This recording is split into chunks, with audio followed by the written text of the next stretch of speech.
जय हिंद दोस्तों। आज हम बात करने वाले हैं सुप्रीम कोर्ट के एक बहुत ही अहम फैसले के बारे में, जो सीधे सीधे हमारे समाज के बुजुर्गों यानी सीनियर सिटीजन्स के हक से जुड़ा है। ये एक ऐसा केस है जो हमें दिखाता है कि कैसे कानून परिवार के अंदर की जिम्मेदारियों को भी देखता है और उनकी रक्षा करता है। तो चलिए इस पूरे मामले को समझते हैं। ये कहानी सिर्फ एक कानूनी दांवपेच की नहीं है, बल्कि एक परिवार के दर्द की है। जरा सोचिए, एक 80 साल के पिता हैं, उनकी पत्नी है और मुंबई जैसे शहर में उनके अपने 2 घर हैं, लेकिन इसके बावजूद उन्हें अपने ही घर में रहने की जगह नहीं है। ये कहानी उन माता पिता की है जिन्हें अपने ही बेटे ने दरबदर कर दिया। ये मामला असल में बुढ़ापे के उस मुश्किल दौर को दिखाता है जहां कभी-कभी वो लोग ही साथ छोड़ देते हैं जिनसे सबसे ज्यादा उम्मीद होती है। तो चलिए समझते हैं कि इस संघर्ष की शुरुआत कहां से हुई। इस केस का नाम है कमलाकांत मिश्रा बनाम एडिशनल कलेक्टर एवं अन्य। देखिए, एक तरफ है 80 साल के पिता और 78 साल की माँ, और दूसरी तरफ है उनका ही बेटा जिसकी उम्र करीब 59 साल है। हुआ ये कि माता पिता के मुंबई में 2 घर थे, लेकिन बेटे ने उन दोनों घरों पर कब्जा कर लिया। नतीजा, बेचारे माँ बाप को मुंबई छोड़कर उत्तर प्रदेश के एक गांव में जाकर रहना पड़ रहा था। अब माता पिता की शिकायत बहुत सीधी और दर्द भरी थी। उनका कहना था कि बेटा न सिर्फ उनके घरों पर कब्जा करके बैठा है, बल्कि उन्हें खाने पीने, कपड़े या रहने जैसी कोई भी बुनियादी जरूरत पूरी नहीं कर रहा है। मतलब एक बेटे की जो सबसे पहली जिम्मेदारी होती है अपने बुजुर्ग माँ बाप के लिए, वो उससे निभाने से साफ इनकार कर रहा था। जब कोई और रास्ता नहीं दिखा तो इन बुजुर्ग माता पिता ने कानून का सहारा लिया। उन्होंने सीनियर सिटीजन एक्ट के तहत मेंटेनेंस ट्रिब्यूनल में एक केस फाइल किया, और यहीं से उनकी इस लंबी कानूनी लड़ाई का पहला चैप्टर शुरू हुआ। उन्होंने ट्रिब्यूनल से 2 मुख्य चीजें मांगी। पहली कि उनका बेटा उन्हें हर महीने गुजारे के लिए कुछ रकम दे, और दूसरी, जो सबसे जरूरी थी, कि बेटे को उनके घरों से बाहर निकाला जाए ताकि वो अपनी जिंदगी के आखिरी पड़ाव में शांति से अपने घर में रह सकें। और जानते हैं क्या हुआ? ट्रिब्यूनल ने माता पिता की दलीलों को बिल्कुल सही माना और फैसला पूरी तरह से उनके हक में सुनाया। ऑर्डर दिया गया कि बेटा हर महीने 3,000 रुपए का मेंटेनेंस देगा, और इससे भी बड़ी बात, वो फौरन दोनों मकान खाली करके उनका कब्जा वापस अपने माता पिता को सौंपेगा। यहाँ तक तो सब अच्छा लग रहा था। ऐसा लगा कि माता पिता को इंसाफ मिल गया है। लेकिन कहानी में अभी एक बहुत बड़ा मोड़ आना बाकी था। बेटा इस फैसले के खिलाफ पहुंच गया बॉम्बे हाईकोर्ट। बेटे ने हाईकोर्ट में जाकर सिर्फ एक ही मांग रखी कि ट्रिब्यूनल ने जो उसे घर से निकालने का ऑर्डर दिया है उसे रद्द कर दिया जाए। मतलब वो शायद पैसे देने को तैयार था, पर घर खाली करने को बिल्कुल नहीं। और बॉम्बे हाईकोर्ट ने जो फैसला दिया उसने तो सब कुछ पलट कर ही रख दिया। जहां एक तरफ ट्रिब्यूनल ने कहा था कि बेटे को घर खाली करना होगा, वहीं हाईकोर्ट ने उस बेदखली के ऑर्डर को ही खारिज कर दिया। माता पिता जो केस जीत चुके थे वो अचानक से हार गए। अब आप सोच रहे होंगे कि हाईकोर्ट ने ऐसा क्यों किया।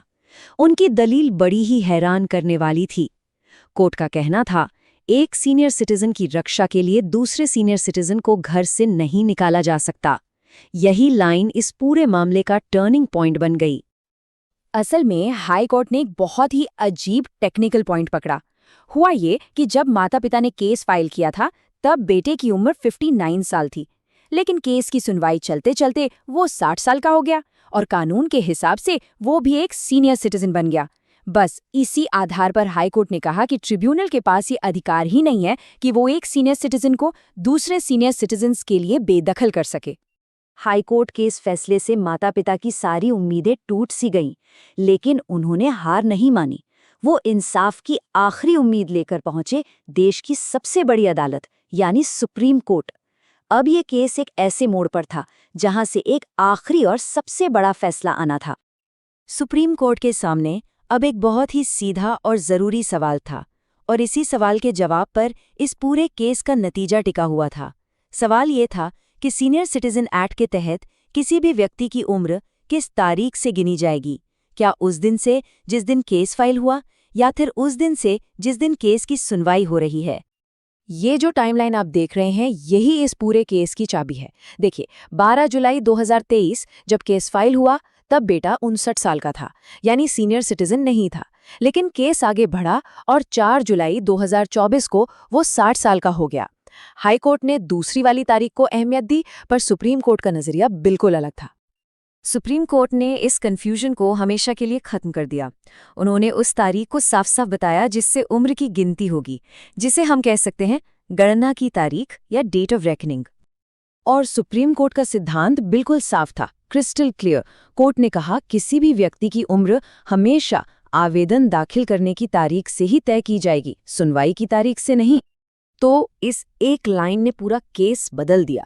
सुप्रीम कोर्ट ने साफ कहा कि जिस दिन केस शुरू हुआ उस दिन बेटा सीनियर सिटीजन था ही नहीं। इसका सीधा मतलब था कि बॉम्बे हाई कोर्ट का पूरा फैसला ही गलत था। इसलिए सुप्रीम कोर्ट ने हाई कोर्ट के फैसले को रद्द किया और ट्रिब्यूनल के उस शुरुआती ऑर्डर को फिर से बहाल कर दिया जिसमें बेटे को घर खाली करने के लिए कहा गया था। तो देखिए, सुप्रीम कोर्ट ने सिर्फ माता-पिता को उनका हक नहीं दिलाया, बल्कि भविष्य के ऐसे सभी मामलों के लिए एक रास्ता भी साफ कर दिया। तो चलिए देखते हैं कि इस फैसले का आखिरी नतीजा क्या निकला और इससे हमें क्या सबक मिलता है। सुप्रीम कोर्ट ने सिर्फ ऑर्डर पास नहीं किया, बल्कि उसे लागू करने के लिए एक पक्की तारीख भी दे दी।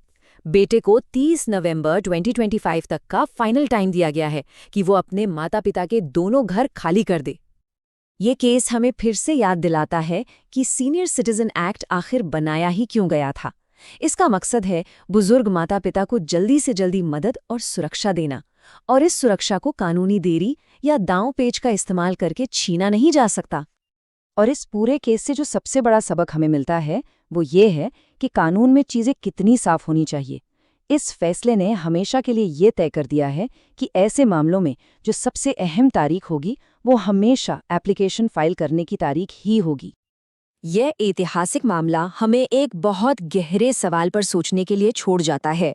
ये कानून माता-पिता की सुरक्षा और बच्चों की जिम्मेदारी के बीच में एक संतुलन कैसे बनाता है? ये एक ऐसा सवाल है जो आज हमारे समाज के हर परिवार से जुड़ा हुआ है। ऐसी ही जानकारी के लिए सब्सक्राइब कीजिए ऑल कैन स्टडी को। Thank you. चलिए नेक्स्ट वीडियो पर मिलते हैं।